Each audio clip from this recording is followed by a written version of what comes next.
ស្នេហាអូននឹងរៀមរាមិនដាច់អាឡ័យស្រមោលពពកនឹកណកដល់ភាំងស្រស់កែ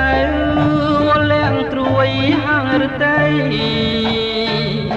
ភក្ត្រាប្រព្រឹម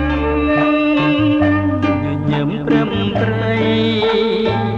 ចិនអើយអាឡ័យអង្គុយស្រមៃឃើញថ្លៃជានិច្ចពពករសាត់ឆ្ងាយបាត់ទៅហើយអូនអើយបងនៅចងចាំមិនភ្លេចយើងធ្លាប់បានអង្គុយមើលថ្ងៃរៀបលិចរស្មីពេជ្រចាំងរំលេចភក្តីជីវ៉ា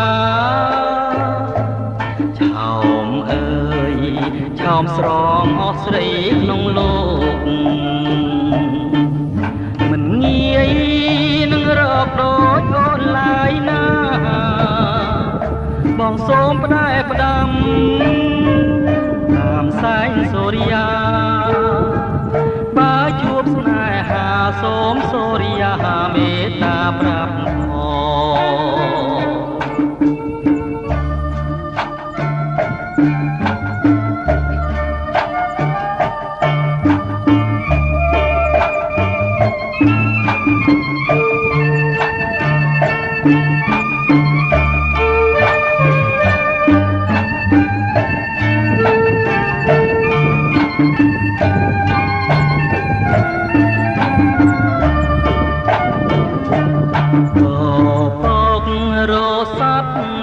បាត់ទៅហើយអូនអើយបងនៅចងចាំមិនភ្លេចយើងធ្លាប់បានអង្គុយមើលថ្ងៃរៀបលិចរស្មីពេជ្រចាំងរំលេចភក្តីជីវ៉ា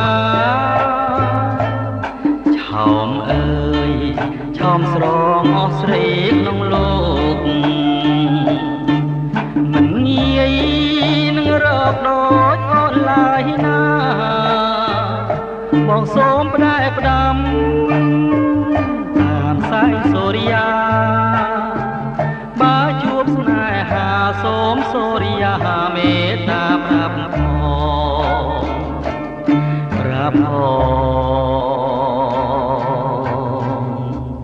ថាខ្ញុំនៅស្នេហ៍